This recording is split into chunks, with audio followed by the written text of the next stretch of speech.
देवी का जो नाम का बोर्ड बना हुआ है सर, उस बोर्ड को संवैधानिक दर्जा मिले।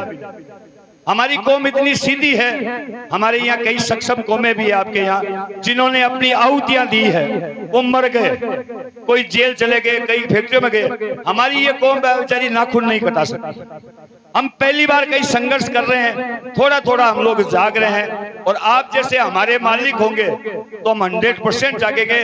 आप हमारे साथ थोड़ा दीजिए, हम आपके साथ 50 कदम चलेंगे।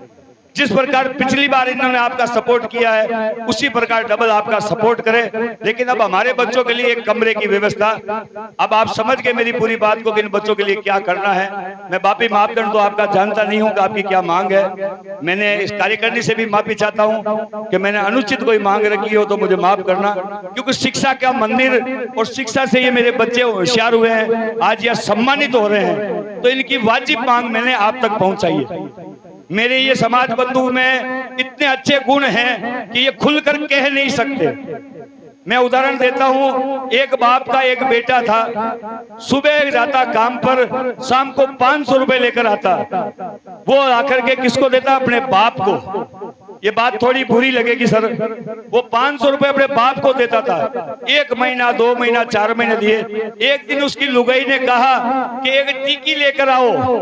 अब उस बेचारे के पास 1 पैसा नहीं था, तो अपने बाप के पास भागा भागा गया कि पापा जी 1 रुपया दो, मेरी लुगाई की एक टिकी लानी है।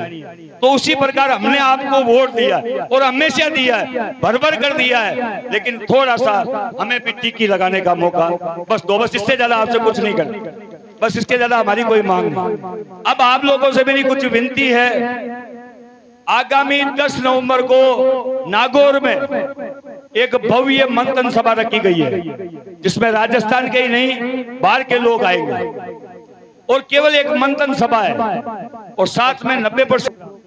वो मंथन सभा क्यों है? मैं आपके जयपुर में 365 दिन का एक धरना देने जा रहा हूं, अनिश्चितकालीन।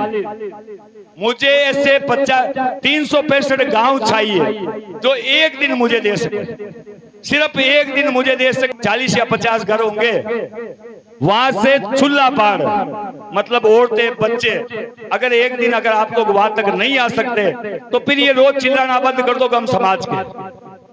एक दिन मांग रहा हूं, 365 दिन मैं धरने पर बैठूंगा, एक दिन आप मुझे दो। हमारी मांग है इन बच्चों के लिए राजस्थान में संपूर्ण जगह व्यवस्था हो। जिस प्रकार विधायक जी से मैंने कहा है, उसी प्रकार राजस्थान के कोने कोने में हर बच्चे, मैं 100 रुपए 100 मेरे को माफ कर दो, लेकिन अगर सरकार कहेगी ये गलत है तो मैं सरकार से यही कहूंगा, आपका मापदंड क्या कहता है, हमें कितना मिलना चाहिए उतना दे दीजिए, मगर कुछ दीजिए। मैंने इसीलिए विधायक महोदय से कहा मुझे टिकी चाहिए, बाकी औरत की कई मांगे होती है, कपड़े है, चुन्नी भी है, और भी कई मांगे, मैंने मात्र एक टिकी मांगी है। मैं उसी प्रकार सरकार से भी यही अपील करता हूं, और समय ज्यादा इसलिए नहीं ले रहा हूं कि आज केवल और केवल शिक्षा के क्षेत्र में बात होनी चाहिए। अगर आप लोगों को मेरी बात उचित लगे तो 10 नवंबर को जरूर आइएगा। वैसे आपके निवाई से 72 बच्चे तैयार हो चुके हैं नागौर आने के लिए, बस आप अब कुछ लोग और बच्चे हो, मुझे उम्मीद है 200 के पार की गिनती नागौर में होगी। एक बार पुनः कमेटी को धन्यवाद, विधायक जी से माफी चाहता हूं, कुछ अपशब्द कह दिए हो या ऐसी कोई वाणी मैंने बोल दी हो तो उसके लिए माफी चाहता हूं। मुझे उम्मीद ही नहीं, विश्वास है समाज को वो टिक्की जरूर मिलेगी। बोलो श्री आदित्य माता की धन्यवाद।